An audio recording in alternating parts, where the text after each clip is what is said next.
पे आते हैं भाई, अकबर की सुलह कुल नीति, सुलह कुल नीति, सुलह कुल पॉलिसी ऑफ अकबर। अकबर के सुलह कुल नीति के प्रेरणा के स्रोत क्या था? What were the source of inspiration of the Sulh Kul policy? सुलह कुल नीति का मतलब आप मान सकते हैं कि सबका साथ और सबका विकास, सबके साथ सुलह करके जो है मिलजुल करके शासन को आगे बढ़ाना। तो यही क्या है भाई? यही सुलह कुल नीति है। तो सुलह कुल नीति अकबर के धर्म सहिष्णुता की नीति का परिचायक था। क्या था? अकबर के धर्म सहिष्णुता की नीति का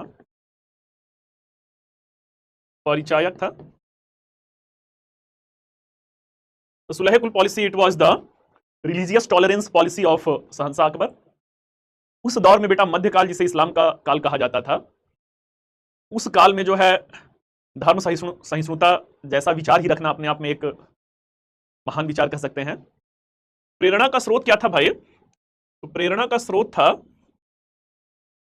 अपने बृहद साम्राज्य को, अपने बृहद साम्राज्य को अस्थायित्व प्रदान करने के लिए, अस्थायित्व प्रदान करने के लिए अकबर के द्वारा इस नीति का शुरुआत किया गया। अगला जो है मध्यकालीन उदारवादी, उदारवादी भक्ति सूफी आंदोलन से भी प्रेरित था। भक्ति सूफी आंदोलन से प्रेरित था। तो it was inspired by the medieval age liberal thinking of Bhakti and Sufi movement. अगला क्या है भाई? अगला प्रेरणा का स्रोत क्या है? तो मध्य एशिया के उदारवादी चिंतन का भी प्रभाव था। मध्य एशियाई उदारवादी चिंतन का प्रभाव था, चिंतन से प्रेरित था। अगला क्या है? तो अगला जो बच्चों, इनकी मां, जो अकबर की मां जो रहती हैं, ये प्रसिद्ध सूफी संत की पुत्री रहती हैं, तो उनके मां के विचारों संस्कारों का भी प्रभाव था। इस तरीके से क्या है? इस तरीके से अकबर की जो सुलह कुल नीति है वो क्या है? सबको साथ लेकर के चलने का प्रयास रहता है। अगला जो है दरबार के अमीर वर्ग में, दरबार के अमीर वर्ग में विविधता का दृष्टिकोण था। दरबार में बहुत ज्यादा पॉलिटिक्स होता था। पॉलिटिक्स मतलब कि आप लोगों ने सल्तनत काल में ही देखा था, एक तुर्काने चहलगानी था, 40 गुलामों का दल था। क्योंकि तुर्क 40 गुलाम रहते हैं, इसलिए वो चाहते थे कि शासन प्रशासन में तुर्कों की ही श्रेष्ठता बनी रहे। तो तुर्कों की ही श्रेष्ठता बनी रहे, इसलिए एक तरफा जो है शक्ति संतुलन किसी विशेष नस्ल के प्रति झुका हुआ होता था। अकबर चाहते थे कि उनके दरबार के अमीर वर्ग में हर तरीके के लोग हों। अगर केवल इस्लाम की नीति पे चलेंगे, तो विशेषकर वो चाहते थे कि हिंदू राजपूतों का भी, क्योंकि राजपूत भाई भारत के युद्ध प्रिय जो है जाति के रूप में रहते हैं, और उनकी वीरता को, भले ही वो क्षेत्रीय शक्ति थे, अकबर ने उनकी वीरता को देखा भी था, तो कैसे उनको अपने दरबार के अमीर वर्ग का हिस्सा बना सकते हैं जब उनके भी धर्म का सम्मान करेंगे, उनकी भी संस्कृति का सम्मान करेंगे। पहले से ही उनके दरबार में ईरानी मुस्लिम रहते हैं, तुरानी मुस्लिम रहते हैं, अब हिंदुओं को भी इसमें शामिल करना चाहते हैं। तो सुलह कुल नीति के माध्यम से दरबारी अमीर वर्ग का विस्तार करने का दृष्टिकोण था, उससे भी प्रेरणा पाए थे। आइए भाई देखते हैं, ये मेंस का क्वेश्चन है बच्चों। सुलह कुल नीति जो है, इस पर मेंस में प्रश्न आप लोगों से पूछ सकता है। तो अगला मुद्दा देखते हैं कि अकबर के सुलह कुल नीति के विविध आयाम क्या हैं? विविध आयाम क्या है? Various dimension of Sulh Kul policy of Akbar. What are the various dimension of Sulh Kul policy? सुलह कुल नीति के विविध आयाम बच्चों क्या हैं? तो पहला इसका आयाम क्या है? तो पहला इसका जो है राजनैतिक आयाम है। दूसरा जो है सामाजिक आयाम है। तीसरा जो है इसका जो है आर्थिक आयाम है।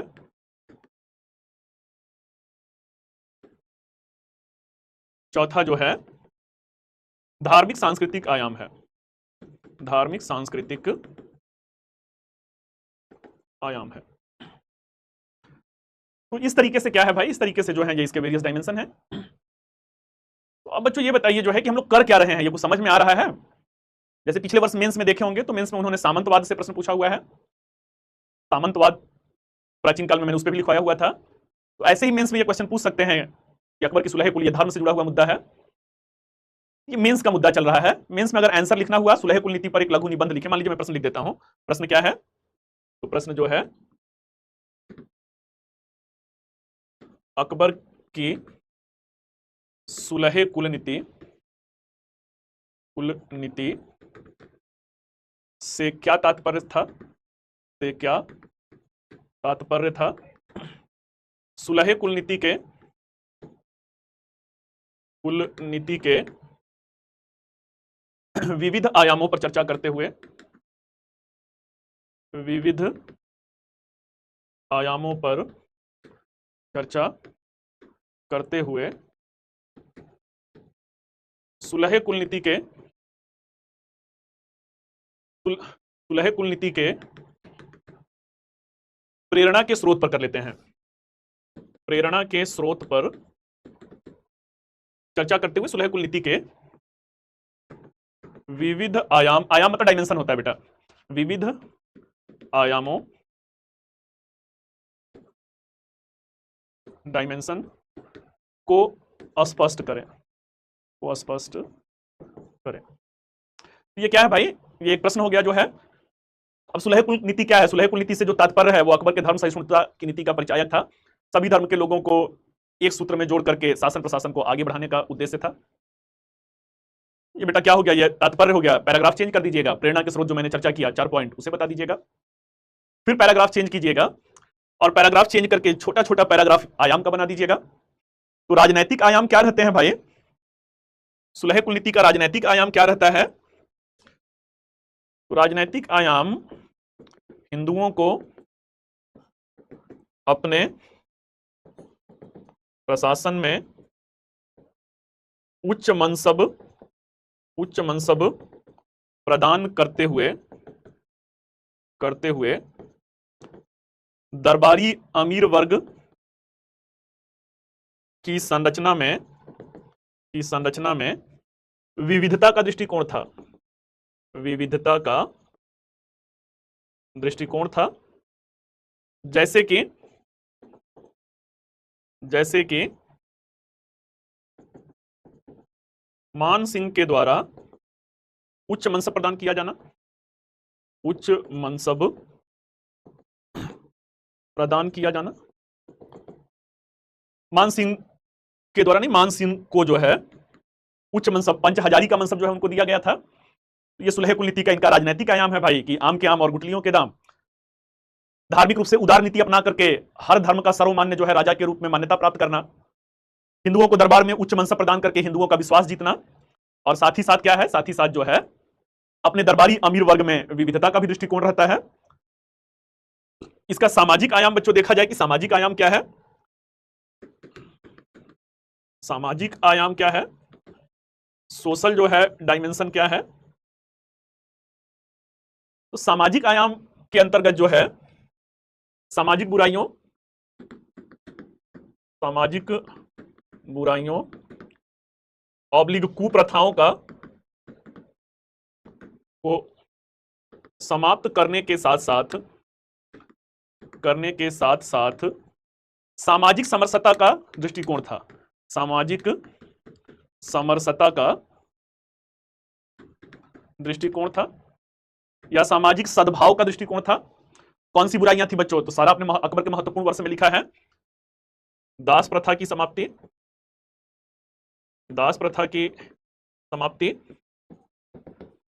सती प्रथा की समाप्ति, बाल विवाह की समाप्ति, विवाह पर प्रतिबंध, बहुविवाह पर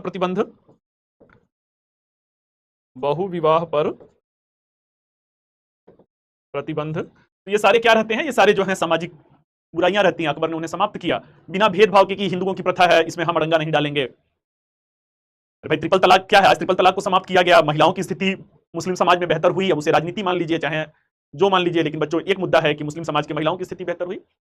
अकबर इसे हिंदुओं का मुद्दा नहीं माना, उन्होंने माना कि जो है सती प्रथा एक हिंदू महिलाओं का जो है एक कुप्रथा है, उसे समाप्त किया जाना चाहिए। तो इस तरीके से क्या है, इस तरीके से ये इनका जो है सामाजिक आयाम रहता है। अगला जो है आर्थिक आयाम क्या था भाई, आर्थिक आयाम क्या था, तो जो इकोनॉमिक डायमेंशन है, जो आर्थिक आयाम है वो क्या है, तो आर्थिक आयाम जो है कर व्यवस्था को बिना किसी धार्मिक भेदभाव के एक रूपता प्रदान करना, एक रूपता प्रदान करना। जैसे कि क्या था भाई, जैसे कि तीर्थ यात्रा कर की समाप्ति, तीर्थ यात्रा कर की समाप्ति, आईने दसाला, आईने दसाला। आईने दसाला क्या है, मुगल काल की आर्थिक दशा पे जब हम लोग चर्चा करेंगे, मुगल काल की आर्थिक दशा में जो भू राजस्व व्यवस्था है उसके अंतर्गत हम लोग जो है उसे देखा जाएगा। अंतिम बच्चों क्या है, तो अंतिम जो है धार्मिक सांस्कृतिक दृष्टिकोण क्या है, धार्मिक सांस्कृतिक आयाम क्या है, तो धार्मिक सांस्कृतिक आयाम सभी धर्म के लोगों को बिना किसी भेदभाव के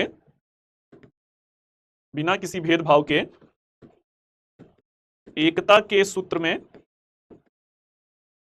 बांधने का दृष्टिकोण था, बांधने का दृष्टिकोण था।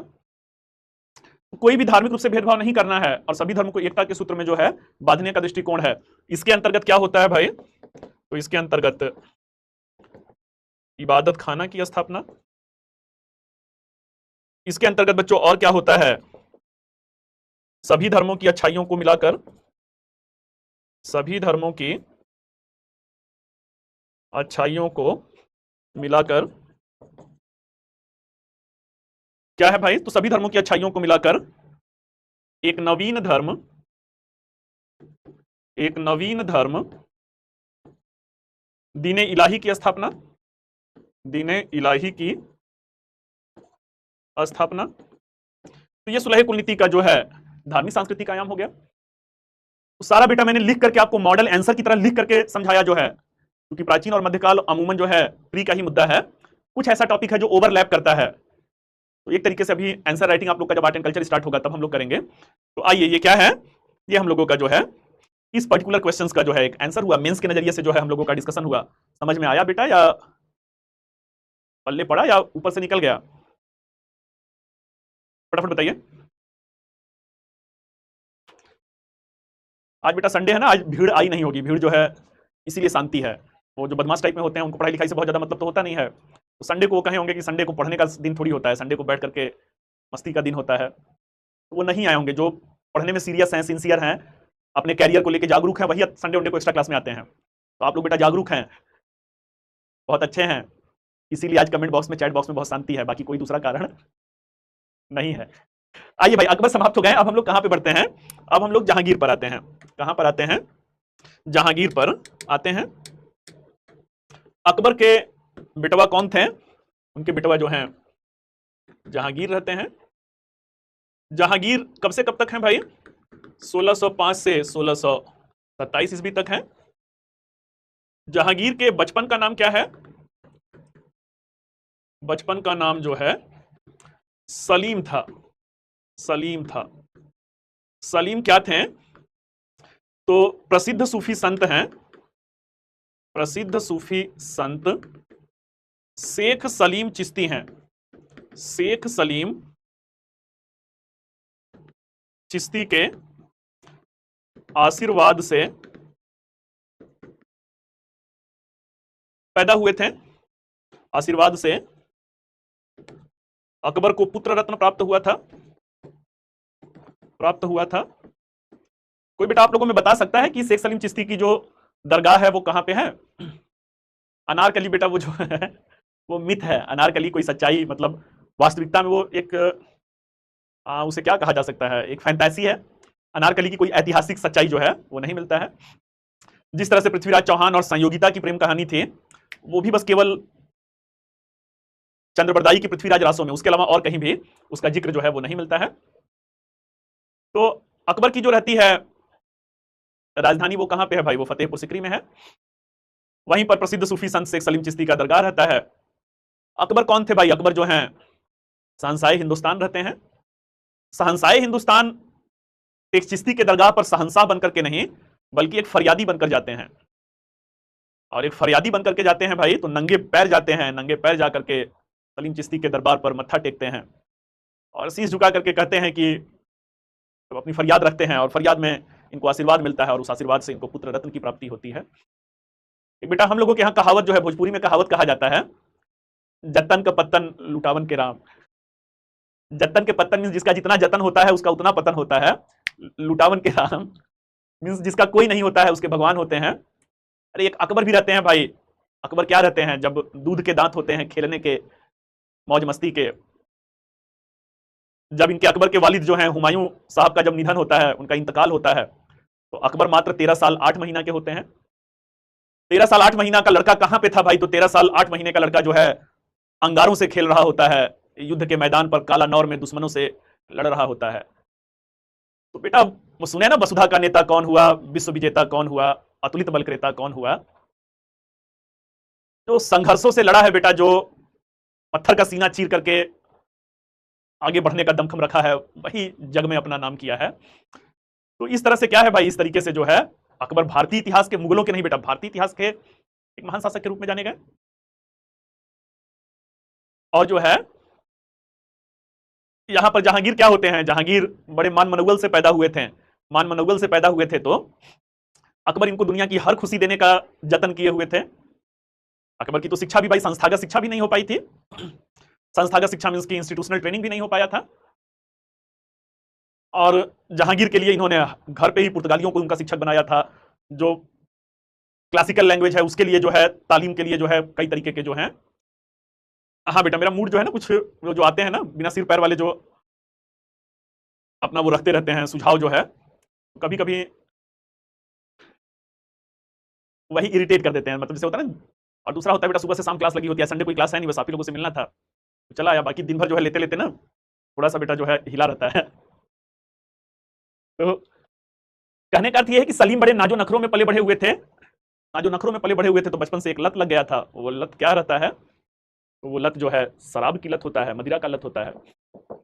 आइए जो है उसको छोड़ करके इंसान बड़े अच्छे थे। अगर शराब का नशा अत्यधिक सेवन करते थे, मदिरा पान अत्यधिक करते थे, उसको छोड़ दिया जाए, उनके व्यक्तित्व से वो पहलू निकाल दिया जाए, तो आदमी बड़े अच्छे थे, राजा भी बहुत अच्छे थे। तो क्या है भाई, जहांगीर का जो है विजय अभियान हम लोग देख लें। जो है जहांगीर के विजय अभियान, विजय अभियान से पहले क्या देख लेते हैं? विजय अभियान से पहले जहांगीर के समय के विद्रोह जो हैं, 1605 में गद्दी पर बैठे थे। 1606 ईस्वी में क्या हो जाता है? 1606 ईस्वी में शाहजादा जो है, शाहजादा खुसरो का विद्रोह हो जाता है। खुसरो का विद्रोह हो जाता है। विद्रोह सलीम ने भी किया था अपने पिता अकबर के अगेंस्ट में। क्या किया था भाई? इन्होंने भी जो है विद्रोह किया होता है। अकबर अपनी संतान समझकर, अपने कलेजे का, जिगर का टुकड़ा समझ करके इन्हें माफ कर दिए होते हैं। अभी जहांगीर को गद्दी पर बैठे हुए एक ही साल हुआ था कि इनके बेटे ने भी विद्रोह कर दिया। अब बेटे ने विद्रोह किया तो क्या हुआ भाई? विद्रोह करके ये सिख गुरु के पास पहुंच जाते हैं। कौन से सिख गुरु हैं? तो पांचवें सिख गुरु, पांचवें सिख गुरु अर्जुन सिंह ने क्या किया था? अर्जुन सिंह ने इनको समर्थन दिया था। सिख गुरु की परंपरा, सिख परंपरा में कुल कितने गुरु हुए थे भाई? तो कुल जो है 10 गुरु हुए थे। अर्जुन देव कहते हैं बेटा, अर्जुन देव ने जो है समर्थन दिया था। इन्होंने क्या किया? जहांगीर ने इस विद्रोह को दबाकर, जहांगीर ने शहजादा खुसरो के विद्रोह को दबाकर खुसरो को अंधा करवा दिया। खुसरो को अंधा करवा दिया। और अगला क्या है भाई, अर्जुन देव को फांसी की सजा दिला दी। अर्जुन देव को फांसी की सजा दिला दी। तो इस तरीके से क्या होता है, इस तरीके से जो है अपने बेटे को अंधे करवा दिए, सिख गुरु को फांसी की सजा दिलवा दिए। जो खुसरो रहते हैं वो राजपूत स्त्री के गर्भ से पैदा हुए थे। जहांगीर की राजपूत पत्नी कौन रहती हैं, मानबाई रहती हैं। मानबाई के गर्भ से खुसरो रहते हैं। बड़ी परेशान होती है भाई, किसी माँ के सामने उसके बेटे को अंधा करवा दिया जाए। मानबाई बहुत ही दुखी रहती हैं कि विद्रोह तो जनाब आपने भी किया था अपने वालिद के खिलाफ, आपके वालिद अकबर ने तो आपको अंधा नहीं करवाया। बच्चों से नादानियां हो जाती हैं, नादानियों का मतलब ऐसा थोड़ी होता है कि उन्हें अंधा करवा दिया जाए। और उनका कहना है कमियां तो आप में भी बहुत हैं, बार बार उनके शराब पीने के लत से बहुत परेशान रहती हैं, जिद करती हैं कि छोड़ दीजिए शराब पीना, नहीं मानते हैं, आत्महत्या कर लेती हैं। मानबाई आत्महत्या कर लेती हैं। तो इनका मुलाकात किससे होता है, मानबाई की आत्महत्या के बाद जहांगीर जो हैं 1611 ईस्वी में नूरजहां से विवाह किए। और जो नूरजहां से विवाह किए तो नूरजहां ने क्या किया, नूरजहां ने जुंटा ग्रुप बनाया। कौन सा ग्रुप बनाया, जुंटा ग्रुप का निर्माण किया। जुंटा ग्रुप का निर्माण किया। इस जुंटा ग्रुप के सदस्य कौन है भाई, इस जुंटा ग्रुप के सदस्य कौन रहते हैं, तो इसमें सदस्य पिता एतमादु दौला रहते हैं। पिता जो है एतमादु दौला रहते हैं। इस जुंटा ग्रुप में नूरजहां की मां है, मां असमत बेगम रहती हैं। असमत बेगम जो है इस ग्रुप की सदस्य होती हैं। अगला कौन है भाई, तो भाई हैं, भाई कौन है, भाई आसफ खान है। आसफ खान है, ये भी इसके सदस्य होते हैं। और कौन है, तो खुर्रम जो है, खुसरो को अंधा करवा दिया, छोटे बेटे जो हैं खुर्रम हैं। यही खुर्रम आगे चल करके क्या बनते हैं, जैसे सलीम बेटा जहांगीर बनते हैं, खुर्रम आगे चल करके शाहजहां बनते हैं। ये भी कभी कभी प्रश्न पूछ लेता है कि जुंटा ग्रुप में निम्नलिखित में से कौन से सदस्य थे या नहीं थे। पिता एतमादु दौला है, मां असमत बेगम है, भाई आसफ खान है और खुर्रम है। चलिए बच्चों जो है, तो जुंटा ग्रुप का क्या है, जुंटा ग्रुप का जो है शासन पर समय के साथ साथ अत्यधिक प्रभाव बढ़ता गया। अत्यधिक प्रभाव बढ़ता गया। तो this was the influence of the junta group. In course of time the influence of the junta group it was constantly enhancing or increasing. Why? Because he was alcoholic. Jahangir was alcoholic. He had no any deep interest in the day by day royal activity. इस तरीके से क्या होता है, इस तरीके से junta group जो है ये समानांतर सरकार चला रही थी। समानांतर सरकार चला रहे थे भाई। चलिए जो है बच्चों, तो ये जहांगीर का जो है इनिशियल ईयर है कि बेटे ने विद्रोह किया, विद्रोह के बाद अंधा किए, उनकी मां मानबाई ने आत्महत्या किया, नूरजहां से विवाह किए, नूरजहां इनकी लत को देखा कि नहीं मानने वाला इनका जो है मदिरा का जो नशा है, शासन प्रशासन में थोड़ा कम रुचि रहता है, चित्रकला में बहुत ज्यादा रुचि रखते थे। उन्होंने खुद अपना एक गुट बना लिया और ये गुट जो है समय के साथ साथ एक समानांतर सरकार चलाने लगा। आइए भाई अब जहांगीर के विजय अभियान देखते हैं। तो 1615 ईस्वी में क्या है, 1615 ईस्वी में मेवाड़ के साथ संधि करते हैं। किसके साथ संधि है, मेवाड़ के साथ संधि। महाराणा प्रताप की मृत्यु 1597 में ही हो गया था। तो 1597 में उनकी मृत्यु होना, अब उनके बेटे कौन है, तो उनके बेटे जो है अमर सिंह हैं। तो अमर सिंह के साथ क्या होता है भाई, अमर सिंह के साथ जो है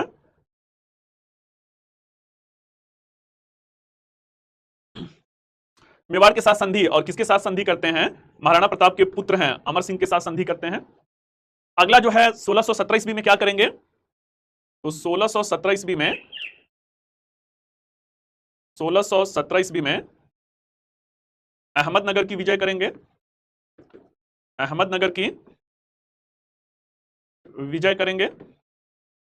अहमदनगर की विजय में ही इनको क्या होता है, अहमदनगर की विजय अभियान का नेतृत्व, इस अभियान का नेतृत्व किसने किया था, तो नेतृत्व शाहजादा खुर्रम ने किया था। और शाहजादा खुर्रम को खुश होकर के जहांगीर ने कौन सी उपाधि दिया, तो इन्हें उपाधि जो है शाहजहां की उपाधि किसने दिया भाई, जहांगीर ने दिया। What was the scenario? The scenario was that Shah मतलब बेटा राजा होते हैं, जहां मतलब विश्व या दुनिया है, इस दुनिया के राजा की उपाधि एक पिता ने खुश होकर के अपने बेटे को दिया। क्यों? क्योंकि अहमदनगर बेटा दक्षिण भारत है, दक्षिण भारत समुद्रगुप्त के जमाने से क्या है, भूल भुलैया है। अहमदनगर बेटा महाराष्ट्र में है, यही मराठवाड़ा क्षेत्र औरंगजेब को नाको चने चबवा देगा। यही अहमदनगर की जो चांद बीबी रहती हैं, अकबर को भी नाको चने चबवाई थी, लेकिन अकबर का स्किल था भाई, वो जीत ले गए थे। अगला अभियान बच्चों क्या है? तो अगला जो इनका अभियान है 1621-22 में क्या है, 1621-22 में कांधार मुगलों से स्वतंत्र हो गया। कांधार मुगलों से स्वतंत्र हो गया। तो कांधार की स्वतंत्रता जो है वो जहांगीर के लिए क्या होता है, जहांगीर के लिए जो है एक चुनौती होता है। तो ये भाई क्या है, ये जहांगीर हैं, जहांगीर के समय का जो है ये जो उनका कार्य है। आगे चल करके क्या होता है, आगे चल करके नूरजहां जो रहती है वो विधवा रहती है, मतलब इनसे शादी के पहले, जहांगीर से शादी के पहले वो क्या थी, जहांगीर से शादी के पहले वो विधवा थी। किसकी विधवा थी भाई? तो वो शेर अफगन की विधवा रहती हैं। शेर अफगन से इनको एक बेटी नूरजहां को रहती है, उस बेटी का विवाह इन्होंने किससे किया था? शहरयार से किया था। नूरजहां चाहती थी कि शहरयार अगले शहंशाह बने, जहांगीर के बाद शहरयार जो है वो शहंशाह बने। इधर जो इनके भाई आसफ खान रहते हैं, नूरजहां के भाई जो आसफ खान रहते हैं, इन्होंने अपनी पुत्री का विवाह किससे कर दिया था? अपनी पुत्री का विवाह खुर्रम से कर दिया था। तो जो इनके सगे भाई हैं, नूरजहां के सगे भाई, वो चाह रहे हैं कि नहीं भाई, शहंशाह कौन बनेगा? शहंशाह शाहजहां बनेंगे। ऐसे में जो सत्ता का संघर्ष होता है, यही सत्ता का संघर्ष जो है आगे चल करके विद्रोह का कारण बनता है। तो चलिए, जहांगीर के बाद कौन है भाई? जहांगीर के बाद जो है शाहजहां है। शाहजहां है। शाहजहां और इनके ससुर जो हैं आसफ खान ने क्या किया? नूरजहां की चुनौती को समाप्त किया। नूरजहां अब इनसे जलने लगती हैं। 1621-22 के बाद जो है अब खुर्रम से वो जलन की भावना रखती हैं। उनका जहांगीर पे बहुत ज्यादा प्रभाव रहता है, इसलिए जानबूझ करके उनको कहां पे जिम्मेदारियां दी जाती हैं, तो राजधानी के दूर दराज क्षेत्रों पर जो है जिम्मेदारियां दी जाती हैं। इससे शाहजहां भी बड़े अच्छे से वाकिफ रहते हैं कि नूरजहां नहीं चाहती थी कि दरबार में ये रहेंगे, तो दरबार के लोगों को अपनी तरफ मिला के रखेंगे। बाद में जहांगीर का स्वास्थ्य बिगड़ता है, स्वास्थ्य जब खराब होता है तो ये दक्षिण भारत के सूबेदार, दक्कन के सूबेदार रहते हैं, वहां से आते हैं। बहुत ज्यादा अंदरूनी कहानी है बेटा। अंततः नूरजहां पराजित होती है, नूरजहां को पेंशन देकर दरबार से रुखसत किया जाता है। चलिए, शाहजहां कब से कब तक? शाहजहां 1627 से 1658 ईस्वी तक। शाहजहां के समय में क्या होता है? भयंकर अकाल पड़ा। भयंकर अकाल पड़ा। कब से कब तक पड़ा भाई? तो यह अकाल जो है 1630 से 1632 ईस्वी तक पड़ा। The heavy famine it struck to the Shahjahan reign. This was since the 1632। अगला क्या होता है भाई? जब भी कोई नए अगर वो आते थे, राजा आते थे, तो हमेशा जो है अधीनस्थ उदंडता दिखाते हैं। पुर्तगाली भी उदंडता दिखा रहे थे, तो इन्होंने क्या किया? इन्होंने पुर्तगालियों का दमन किया। पुर्तगालियों का दमन किया। कब से कब तक किया? तो 1631-32 ईस्वी में उनका दमन किया। अगला कौन सा काम करते हैं? तो अहमदनगर की विजय करते हैं। अहमदनगर फिर से स्वतंत्र हो गया था। अहमदनगर की विजय इन्होंने ही 1617 में किया था। अहमदनगर फिर से स्वतंत्र हुआ, तो 1633 ईस्वी में उसे फिर से जीतते हैं। अगला जो है कांधार की स्वतंत्रता। कांधार की स्वतंत्रता जो है 1600 कांधार की विजय करते हैं। पहले कांधार तो 1621-22 में स्वतंत्र हो गया था। 1638 ईस्वी में कांधार पुनः कब स्वतंत्र हो गया? तो पुनः 1647 ईस्वी में स्वतंत्र हुआ, और तब से लेकर बच्चों आज तक वो भारत का हिस्सा नहीं बन पाया। टिल नाउ जो है 1647 में आजाद हुआ, आज तक कांधार जो अफगानिस्तान का हिस्सा है। भाई, कांधार कब हमारा अंग बना था? अफगानिस्तान, बताइए मुझे बेटा। तो भारतीय इतिहास में अफगानिस्तान सबसे पहले भारतीय साम्राज्य का हिस्सा कब बना था? बता दीजिए बेटा, आपका नाम लेकर के खूब शाबाशी दूंगा। सब नहीं बता पाएंगे, जो बताएगा वो थोड़ा स्मार्ट बच्चा होगा, वही बता पाएगा। अगला क्या है भाई? इनका विशेष आकर्षण कहां पे रहता है? तो शाहजहां का विशेष आकर्षण जो है कला और स्थापत्य में रहता है। अरे वाह बेटा, आशुतोष, ये बदमाशी आप ही करते हैं ना? ये वही वाले आशुतोष हैं भाई ना, आशुतोष शुक्ला जो हैं, जो एक दिन क्लास में बदमाशी कर रहे थे। मनोहर हैं, शाबाश बेटा जो है। प्रशांत हैं, शाबाश बेटा। यश हैं, शाबाश बेटा। काजल हैं, शुभम हैं, ये कौन है भाई, यादव वंशी हैं, और स्नेहा शीस हैं, श्वेता हैं, वर्षा हैं, शाबाश बेटा जो है। चलिए बेटा, अरे चंद्रगुप्त मौर्य ने उनको पराजित किया था भाई ना, 305 बीसी में सेलुकस निकेटर को पराजित किया था। सेलुकस निकेटर जो रहते हैं वो 4 प्रांत आराकोसिया, पेरोपनिसदाई, जेड्रोसिया और हेरात जो है वो चंद्रगुप्त मौर्य को दिए थे। वो काबुल कंधार, मतलब मौर्य वंश में कंधार अफगानिस्तान हमारा हिस्सा बना, और मुगलों में शाहजहां के समय से वो भारत से अलग हुआ, तब से लेकर आज तक बेटा वो भारत का हिस्सा, भारतीय साम्राज्य, केंद्रीय साम्राज्य का हिस्सा नहीं बन पाया। आइए जो है अब आगे बढ़ते हैं कि इनका विशेष आकर्षण कहां पे है। तो विशेष आकर्षण जो है वो कला और स्थापत्य में है। वह कला और स्थापत्य के विकास में है। कला और स्थापत्य का जो विकास है इसमें उन्होंने क्या किया भाई, तो कला और स्थापत्य के विकास में जो है ताजमहल का निर्माण किया, ताजमहल का निर्माण करवाया। इन्होंने जो है लाल किला का निर्माण किया। इन्होंने जो है जामा मस्जिद का निर्माण किया। लाल किला में मयूर सिंहासन या उसे तख्ते ताउस भी कहते हैं, मयूर सिंहासन या तख्ते ताउस जो है उसे लगवाया। तो चलिए जो है ये क्या है, जहांगीर की रुचि जो है चित्रकला में रहता है। जहांगीर कहते हैं कि भाई मैं चित्र देख करके बता सकता हूं कि इसका चित्रकार जिंदा है या मर गया है। वही हाल क्या दिखता है, वही हाल जो है इनका स्थापत्य कला में बड़े बड़े भवन बनवाने में। ताजमहल जाके एक बार देखिए बेटा जो है, पहली बार अगर देखेंगे कला के पारखी होंगे। अगर वह ताज मुंह से नहीं निकला मान लीजिएगा कला के पारखी नहीं है। तो आइए जो है this was the something the contribution of Shahjahan during the time period of in the history of Mughal dynasty. अब इनके बाद कौन है भाई, इनके बाद औरंगजेब हैं। औरंगजेब हैं। औरंगजेब कब से कब तक हैं, 1658 से 1707 ईस्वी हैं। 1658 से 1707 ईस्वी जो है औरंगजेब के द्वारा क्या किया गया, तो इनके द्वारा जो है उत्तराधिकार का युद्ध लड़ा गया। उत्तराधिकार का युद्ध कब से कब तक लड़ा गया, उत्तराधिकार का युद्ध जो है 1656 से 1658 ईस्वी के मध्य तक लड़ा गया। 1656 से 1658 ईस्वी के मध्य क्या है भाई, तो 1656 से 1658 ईस्वी जो है इसके बीच में जो है कौन कौन सा युद्ध लड़ते हैं, तो इसका एक बेटा कोड बनता है। बहादुरगढ़ का युद्ध लड़ते हैं। अगला जो है धर्मत का युद्ध लड़ते हैं। अगला जो है सामूगढ़ का युद्ध लड़ते हैं। अगला जो है खंजवा का युद्ध लड़ते हैं। अगला जो है देवराई का युद्ध लड़ते हैं। तो बहादुरगढ़ का युद्ध है, धर्मत का युद्ध है, सामूगढ़ का युद्ध है, खंजवा का युद्ध है और देवराई का युद्ध है। तो इस तरीके से क्या है, इस तरीके से जो है ये उत्तराधिकार का युद्ध होता है। अपने भाइयों की ये हत्या करते हैं। किन भाइयों की हत्या करते हैं, तो भाइयों की हत्या में सूजा हैं, मुराद हैं, दारा सिको हैं। दारा सिको क्या रहते हैं, दारा सिको जो रहते हैं शाहजहां के सबसे बड़े बेटे थे। शाहजहां के सबसे बड़े पुत्र थे।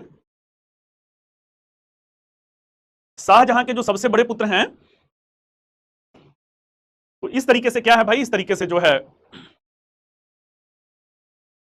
दारा सिको जो रहते हैं इसमें लोगों को अकबर दिखता था। अकबर जैसे उदार रहते हैं, बहुत ही नेक दिल रहते हैं, हिंदुओं के प्रति उनका दृष्टिकोण जो है वो सहिष्णु रहता है, वही हाल दारा सिको का रहता है। हिंदू जनता इन्हें बहुत सम्मान देती थी। वाकया रहता है बच्चों 1639 ईस्वी 1639 में जो है लाल किला का निर्माण शुरू हुआ। 1647 ईस्वी में लाल किला बनकर तैयार हुआ। लाल किला जब बनकर के तैयार होता है तो देश विदेश से भाई बहुत नामचीन हस्तियां जो हैं वो आई हुई रहती हैं। साथ ही साथ आम जनता का भी भाव जो है, दिल्ली की जो आम जनता है उसका भी भाव हिलोरे मार रहा था।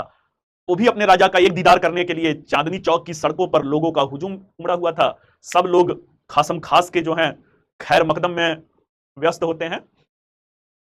ऐसे में दारा सिको को लगता है भाई कि आम जनता भी एक झलक पाने के लिए सुबह से जो है पलके बिछाए हुए हैं।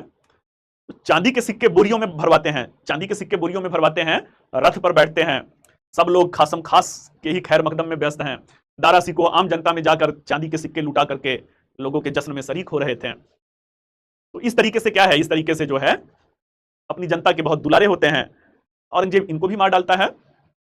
मारने के बाद फिर भाई औरंगजेब क्या करते हैं, औरंगजेब जो है कट्टर इस्लामिक नीतियों का पालन करते हैं। कट्टर इस्लामिक नीतियों का पालन करते हैं। जो कट्टर इस्लामिक नीतियां हैं उसके तहत क्या करते हैं,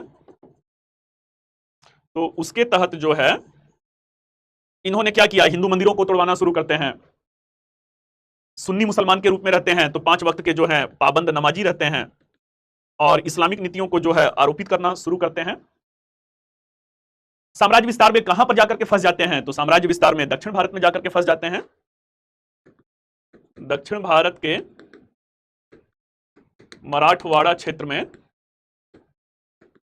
शिवाजी से उलझते हैं। शिवाजी से उलझाव हुआ। दक्षिण भारत के मराठवाड़ा क्षेत्र में जो शिवाजी से उलझाव होता है, इसमें क्या होते हैं, फंसते चले गए, फंसते चले गए।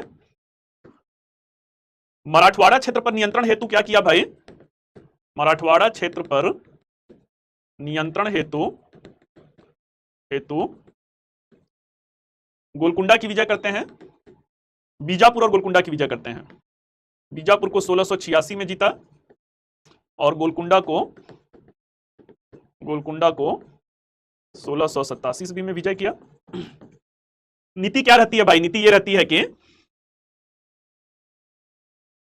ये बच्चों मराठवाड़ा का क्षेत्र है, ये जो है मराठवाड़ा का क्षेत्र है। मराठवाड़ा के क्षेत्र में क्या है, अब शिवाजी, छत्रपति शिवाजी महाराज रहते हैं। डिटेल में जब हम लोग मराठों को करेंगे तब देखा जाएगा, दक्षिण भारत में किया जाएगा। शिवाजी की मृत्यु 1680 में होता है, फिर सोचते हैं कि मराठवाड़ा क्षेत्र पर पार पा लेंगे। 1689 में मराठवाड़ा क्षेत्र पर पार पा लेंगे, इसलिए क्या करते हैं, बीजापुर बेटा आज का कर्नाटक का क्षेत्र है और गोलकुंडा जो है वो आज का आंध्रा तेलंगाना का क्षेत्र है। तो जो मराठवाड़ा क्षेत्र को घेरने की नीति अपनाते हैं, बीजापुर को 1686 में, गोलकुंडा को 87 में। इसी क्रम में 1689 में संभाजी की हत्या करवाते हैं, संभाजी की निर्मम हत्या करवाते हैं। उनको क्रूर तरीके से मरवा करके टुकड़े टुकड़े कटवा कर भीमा नदी के किनारे फेंकवा दिया जाता है। संभाजी के साथ भाई मराठवाड़ों के राजा थे, छत्रपति शिवाजी महाराज के संतान थे। अब मराठों के अस्मिता पर, स्वाभिमान को ऐसा ठेस पहुंचा कि हमारे राजा के साथ यह व्यवहार, और इस तरीके से मराठा सैनिक के साथ साथ आम जनता भी मुगलों के खिलाफ गुरिल्ला युद्ध शुरू करती है। गुरिल्ला युद्ध क्या होता है भाई, ऐसा नहीं बोलते हैं बेटा, जो है जितेंद्र कह रहे हैं कि सर आपसे क्लास करने के बाद और सबके लेक्चर बोरिंग लगते हैं। सबका बेटा अपना अपना स्टाइल होता है। मेरा भी हो सकता है कि लेक्चर आपके दिल के ज्यादा करीब है, इसलिए आप ज्यादा मेरे प्रशंसक हैं, और सब लोग अपनी योग्यता के हिसाब से बेटा जो है मेहनत कर रहे हैं। तो इस तरीके से क्या है बच्चों, इस तरीके से जो है बीजापुर और गोलकुंडा को जीतते हैं। जो बीजापुर और गोलकुंडा को जीतते हैं, लेकिन गुरिल्ला युद्ध पद्धति में पहाड़ी क्षेत्र में फंसते चले जाते हैं, और इस तरीके से जो है क्या है, इस तरीके से जो है दक्षिण भारत में उनकी कब्र खुद जाती है। औरंगाबाद में ही, महाराष्ट्र का औरंगाबाद में ही औरंगजेब दफनाए हुए हैं। चलिए बेटा, मुगलों की कहानी खत्म हो गया, राजनीतिक इतिहास खत्म हो गया। कल हम लोग प्रशासनिक, सामाजिक और आर्थिक देखेंगे। नोट्स बनाने का मन है तो अभी आधा घंटा समय है, बना लीजिए। यही जो बेटा बोला हूं वही लिखवाऊंगा। अगर अपने से इसको देख करके कर लेंगे तो आधा घंटा बच जाएगा। अगर मेरे ही जबान से सुन करके लिखने का मन है, जो समझाया हूं वही लिखवाऊंगा। तो बोलिए, आधा घंटा में नोट्स बनवा देता हूं। संडे है, अगर थोड़ा रिलैक्स करना चाहते हैं तो कर लीजिएगा, डेली क्लास नोट्स में मिलेगा ही।